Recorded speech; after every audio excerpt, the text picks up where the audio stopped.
Hey folks, Geigerman here. Today we're going to take a look at Gear Dungeon Stage 6. I'm going to show you my clear run and offer some feedback and tips for you in case that's what you're looking for. And then we'll kind of talk about rewards and my thoughts and feelings on it. And as always, if you have questions, just let me know. But let's go ahead and take a look at the clear run. So I'll start off by placing Vierna, followed by Hollow. Hollow's in Invig. Positioning wise, Vierna is going to be facing up, Hollow to the left. Next, I'm going to go with Brokir. Brokir specifically for damage reduction for any ally within range. And then next, directly on the tile north of Brokir, will be Artemis. This will be my bottom DPS team. So here I will get ready to ult with Vierna. She's in Soulbound Arcana, so I want to start building that damage boost for ulting. So once the second archer's in range, pop the ult, and then we'll get ready for the big group of enemies to come down. My next placement will then be my second tank behind Brokir. In this case, I have A1 Hars, will be my choice. So he'll go down. And then we'll start to get ready for the group up top. Once the enemy group on the left comes into range, I'll pop Artemis's ult, let that trickle down, and then Vierna will finish it off. I let Artemis's ult go all the way through, and then I pop Vierna just to make sure I get the execute. Valkyra is next, and then Dolores will be on top of her. Dolores is also in Invig, so Valkyra will get that boost. So now that the Artemis's ult is just about done, Vierna's ult goes, finishing off the wave of enemies. Valkyra is in her exclusive artifact, which is Glacial Wings. Anytime she does her auto attack outside of her ult, she generates shield. So I'll get ready for that. I place Laurel to help with the damage boost with the first ult. And then once the AoE is about to go off, I pop Valkyra's ult, take Laurel up to generate rage, and then pop Dolores for the damage boost for Valkyra. Bottom group will always be the same. Once the enemies get in range, Artemis's ult gets popped. And once it is mostly through, then we will pop Vierna's just to finish off and execute the enemies. Valkyra with all the damage boosts should be fine up top solo. Now these are pretty strict gearing requirements for our DPS units as well as Artemis. So you want to make sure that they are geared out as best as possible. Bottom will again be rinse repeat, and then top will just be getting Valkyra ready. I try to make sure her shielding from her artifact is at a good amount on her, so that way she gets the extra damage boost from shields. She also gets that extended range while she is in her ultimate with having a shield on before you pop it. Dolores is in a full attack boost right side. However, I made sure there was some HP substats. You'll notice I don't have a healer up top. That is specifically because I needed the extra damage boost for Valkyra. So again, it'll just be rinse repeat. As far as your tanks and Hollow go, whenever you have the big enemy groupings on your tanks, I would definitely rotate their ultimates. Brokir has an amazing shield, so he works very well as that frontline tank. And then King Hars, since I have him A1, has an AoE shield that he puts on allies in range. I use this to help with the boss's AoE waves, as well as protecting both tanks from taking a substantial amount of damage. Hollow, I try to pop her ultimate as much as possible. She is A5, so the more ultimate she pops, the more rage she builds. And that is an increasing percent for after each ultimate she does.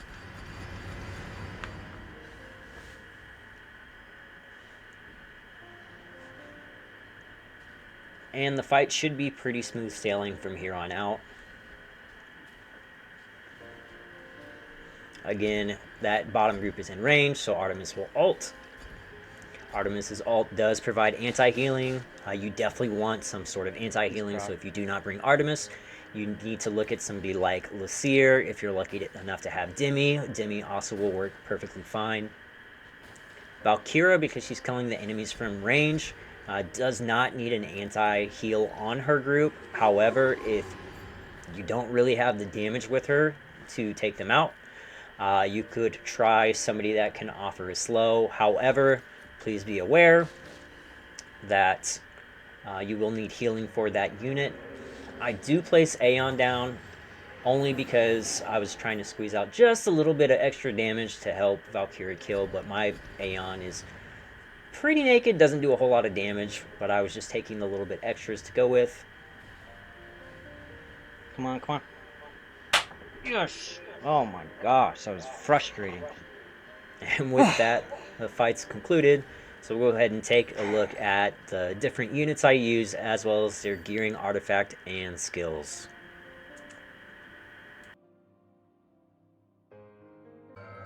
So we're going to take a look at the team that I used. I'm going to kind of go over a little bit of why I chose them, and then we'll take a look at their gear and artifacts and skill ups. So, like I mentioned in the gameplay footage, I chose Eldir and Aeon for Lords.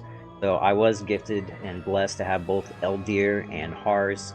So the reason that I went with Eldir over Hars is strictly for the increased damage bonus while shielded for Valkyria. Her gearing requirement is going to be very strict.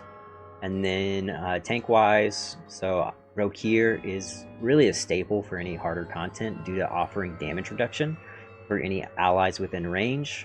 And then Hars is a really nice tank to bring too. I have him at A1, and at A1 he offers an AoE shield for units within range as well. So both of those were kind of no-brainers for me. Artemis is anti-heal, so if you have Lysair can work as well. However, if you do bring Lysair, you also have to think about a healer on him. So that is why I did not go with Lysair. And then I don't have Eloin, so Hollow was my healer of choice. Hollow also offers really good range, so that's why we went with her.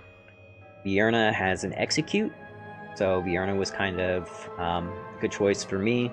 You could do this with Comet as well, and I think the gearing requirement probably won't be as strict. However, the reason I went with Vierna is she generates her ult a lot faster than Comet, so I needed to get as many ults out as possible. I don't have a legendary as its Esoteric Lord, so we weren't going to get Phenoma's Rage boost at first deployment. And while you still get the reduced skill cost with Epic Lord Raiden, it just wasn't enough to consistently get his ult up when I needed it. But you could go with Comet in place of Vierna. And really, Boreas is going to be no good for this fight. The enemies can't be frozen, which is how he provides his anti-heal. And it's how he gets also his damage multipliers too, so Boreas ends up not being the greatest. Gear-wise, we don't really need to worry about Eldir or Aeon. They're not too important, but let's take a look at Valkyria. So, gear-wise, she has 16,000 attack. Then she's going to have about half of her attack interval, so she's got a 1.3 second, 99.5% crit rate, so just about crit capped, and 317% crit damage. And then she's got 13.5% rage regen. If you were going to do this without Laurel, I think you would want, I think someone said 25-30% rage regen. I just did not have that available to me. I tried it without Laurel. She just could not get the rage in time, and her ult timing is so important that I had to bring Laurel for her. Artifact wise, she does have her exclusive Glacial Wings, so the reason I chose this over Realm Tear would be to generate her shield. So you could use a Vortex to shield her, but Vortex isn't consistently going to be able to shield her when you need it. So Glacial Wings does offer that protection. But if you have somebody like Gwendolyn, then you could go ahead and throw on Realm Tear to boost up her damage even more. And skill-wise, she is missing one skill up in the alt and one skill up in Sword of Victory. I used 2 skill ups today to try to see if I could get those. However, Miracle was 3 of 5, and you can see exactly what happened with that. So that would be Valkyria's. Also, I did swap gear around. You want to make sure that the units you bring have your best sets on. So next we'll take a look at Vierna. Vierna is in Soulbound Arcana. Attack speed does not matter on Vierna, so it's kind of worthless to speak about. 14k attack though, and then she is crit capped, so just above crit capped, and she has 358% crit damage. You want her as high as possible in crit damage for her ult, because you need her ult to do as much damage as possible. This is also the reason I ult with her in the very beginning, so that way she gets the extra 10% boost from that initial Soulbound Arcana. Skill wise, she is not max skilled, though she does have full skill ups in the ult. It is something you are going to want, because you want that ult to be cost as low as possible. You definitely want the level 3 for the execution threshold. It would also have been really nice to get some soul extraction skill ups for her, but I just was not fortunate with that. I also like the utility she brings with Skeletal Shield. The reason why is you want as much mitigation as possible for your tanks and any units that are going to be taking damage, so she's going to throw that shield out, which is going to help out pretty well. So that Bone Shield is going to reduce physical and AoE magic damage, which we're getting those damage types in this. So it is very nice to have that.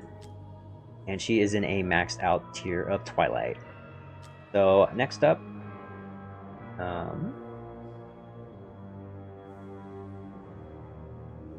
let's do it this way. Go to our healers. So Artemis, he is in a set of Soulbound Arcana. He does have 19k attack, and then he has a 1.8 second attack interval. If you can get it lower, great. However, you don't want to sacrifice your other stuff. You want him to be crit capped unless you have him at A1, and then you can go for a 50%. His A1 offers 50% additional crit rate, and then his crit damage is at 300%. So the high, get that number even bigger, even better. And then he's at 22.5% rage regen. Of course, he does have a golden scarab, so that's going to increase his rage regen by 35% and give him an additional 5% attack. And then next up, we have Hollow. Hollow, for me, does phenomenal. She just about solo heals all content in the game for me that I need her to. Take a look at her. 14k attack, got a 1.6 attack interval, and then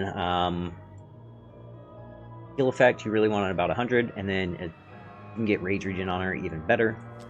She is a 5, so she's going to get the bonuses from that. She is max skilled.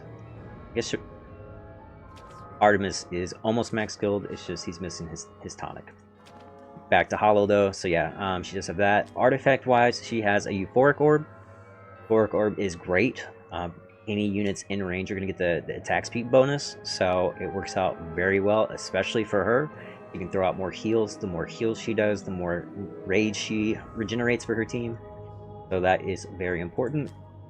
We're going to take a look at Dolores. This isn't my normal Dolores build. Like I said, I had to change some stuff up for her. Biggest thing was she needed enough HP to be able to survive. So just above 20k HP is what I found that threshold to be. Normally I have her attack around 13k, so you'll see it's 11k right here. It was just enough to be able to perform. And then rage regen wise, so you'll notice she has no additional rage regen. If you can get that on her, great. But the pieces of Invig that I had for her didn't have HP and rage regen, and the HP was the biggest part for her survival. Skill wise, she is fully skilled out. She's also max awakened. And then artifact wise, she does have Keen Wisdom. Go ahead and look at tanks. Tanks aren't anything too special. So basic thing with tanks is you want to get enough HP to be able to survive and complement it with as much defense as you can get, but HP tends to be kind of the better thing, especially if your healers can manage through it. So with Hars, so he's got just about 102k HP, and then just about 6k defense. The more defense you can get, the better. It's going to help with the mitigation. It's nice to get some attack interval on him when he's shielded. He has a chance to freeze an enemy when he attacks them. So if you can get some attack speed on him, great. And then, I mean, as well as rage regen, you want to get his... If you have him A1, you can get out some shielding for him, which works perfectly. If you don't have King Hars, you could potentially use someone like Olog. If you have a Northerner Lord, which I highly recommend for the AoE shielding that goes out, you could go for somebody like Olog. I did try Captain Reeve, I tried Trusk. I originally was also using Crodor. I think Crodor would have been fine, but I really wanted the AoE shielding from Hearts, and I wanted the mitigation from Rokir. Yeah, you'll notice he is in a full set of Guardian on the right side, and then Immortal Warrior on the left. And then for Rokir, Rokir is in Glacial on the right, and then he's in Immortal Warrior on the left. So as far as he goes, again, you want to stack as much as you can in HP, complemented with defense. Wrong thing. So he has just about 105k HP with just about 7k defense, and then really nothing special with him. Just want to build up those defensive stats as much as possible. He does have rage regen. His ultimate is as a shield, which works out nicely. So any extra rage regen is going to be nice, but HP and defense are things that you're going to want to focus on with him. And those are the units that I brought. And like I mentioned, biggest gearing requirements are going to be for Valkyria, and then for me, Artemis and Vierna. You're going to use somebody like Comet. Obviously, you want him geared out as much as possible. My tanks don't have skill ups, so that's the only reason I didn't go over skills with the tanks. But yeah, so gear them out, and then you go for Lysier, definitely go for attack speed and rage regen, but you're going to have to complement him with a healer.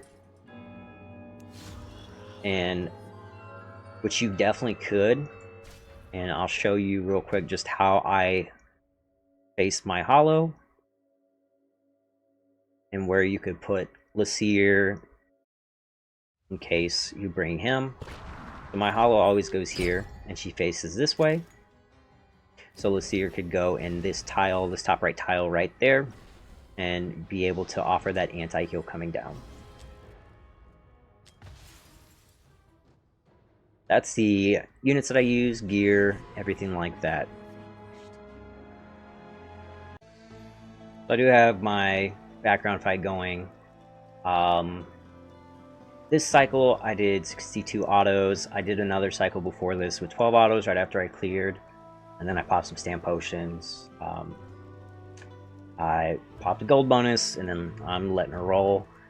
So far, reward-wise, not anything to write home about. So you get 35 per clear, which means that you're going to come across with 5,250 dungeon crystals when you complete all 150 runs. I am going to save a few for Brave Conquest tomorrow, so I don't want to totally blow through all my runs right now. So right now, I'll have done about 75 runs. Out of those 75 runs, my first 10, I had one piece of gear. That was Mana Spring, and I just kept it for Cyrene. That's going to be a nice kind of tankier piece for her. My only other piece that I kept is this Immortal Warrior chest piece. It's nothing special, but for a DPS tank, it'll kind of work out. It's got defense bonus, HP, and crit rate, as long as it rolls well. Other than that, really nothing to write home about. I haven't gotten a single new set, so really disappointed about that. I was hoping to get that from stage 6. And then, I mean, it's nice to get the crafting materials, and I'll kind of roll those. I want to do the times 10 because I didn't get to do that last time. I kind of blew through them right away. But I'll wait till I get the times 10 on them and see if the rewards end up working out better. Kind of hope so. So we'll kind of see what happens there. So hopefully the strategy and kind of the gearing stuff helps you guys out a little bit with completing this content. It is very hard content. Just kind of my thoughts about it. I love that it's hard. I don't want it to be nerfed at all. I think it's fantastic. I think for in-game players, it's a great push. It took me about 2 hours today to get through it and clear it. I was very excited to be done with it and to get to farming it. I am a little bit disappointed by the rewards. I have yet, so from last gear dungeon and this gear dungeon, I have not had a single piece of new set drop. And as far as ancients go, I did get one ancient last event, and it was a calamity. So it wasn't a new set or anything. so far. But like I said, I'm rolling at about 75 runs today, and then I'll run the rest tomorrow. But as far as anything goes for today, I haven't seen any new sets come across. The Stage 6 also offers 35 of the crystals, and this is probably my biggest pet peeve. So you get 35 per run. Out of 150 runs, if you only clear Stage 6, you're getting the 5,250, which means really you can get one piece of gear. From the bottom, I'm gonna go with the Fine Weapon, but there's also the Tempered Will Bangle and the Infernal Roar Bangle. I have zero need for bangles at all. The weapon's gonna do me a lot better, and it's gonna be one of the new sets. So I'm really hoping that I get what I want from it, but more than likely it's not gonna happen. So weapons, you have Wicked Vengeance and Light's Grace. I really would like a Wicked Vengeance weapon. I already have a really nice chest piece, so I would love to be able to throw that on somebody. But yeah, so that's my thoughts and feedback on it. If you have any questions, need any advice, let me know, and thanks for watching.